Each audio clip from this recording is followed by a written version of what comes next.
Ya kipigo kwa wanamboka Manyema Tabora United ambao kabla ya mechi kulikuwa na maneno mengi yakizungumzwa. Pengine umejisikiaje wewe kama mwananchi mara baada ya ushindi huu? Naam, kwanza kwa jina kabisa mimi naitwa Alfan Mohamed au Bonge Yanga kutoka Mwanza.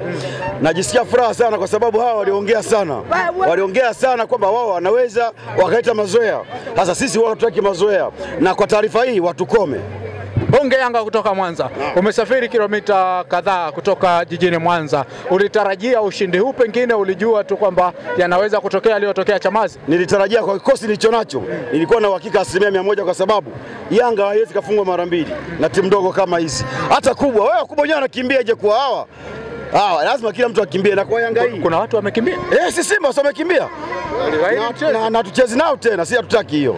Waligairi mchezo. Hakuna kugairi, wamepiga hesabu wakaona huu mziki hatuwezi. Wakaona wale chocho. Sasa utakuwaje bingwa wakati haujamfunga Simba? Nakuwa bingwa kwa sababu sheria zipo. Wewe kila muda anakimbia. Kwa nini? Sheria zifuatwe, anyang'anywe pointi, ngoma isonge.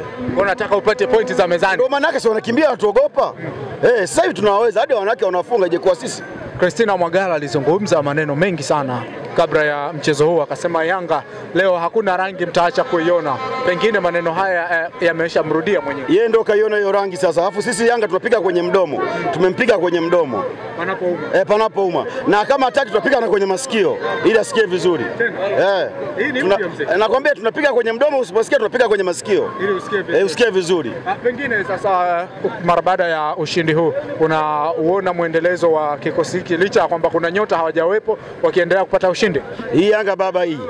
Yaani alikuwa nje kama alikuwa ndani, alikuwa ndani kama alikuwa nje. Yaani yoyote anaoingia kwake una hatari kwa sababu ina kikosi kipana. Ndio maana kikosi kipana. Yaani hata sipokuwa hapo nani, wao watakopangwa tu wanakuumiza. Si umeona wenyewe mpira utafuta kwa tochi. Hiyo ndio gusa, achia tuende kwao. Umeona? Mmegusa mkaachia mkaenda kwao.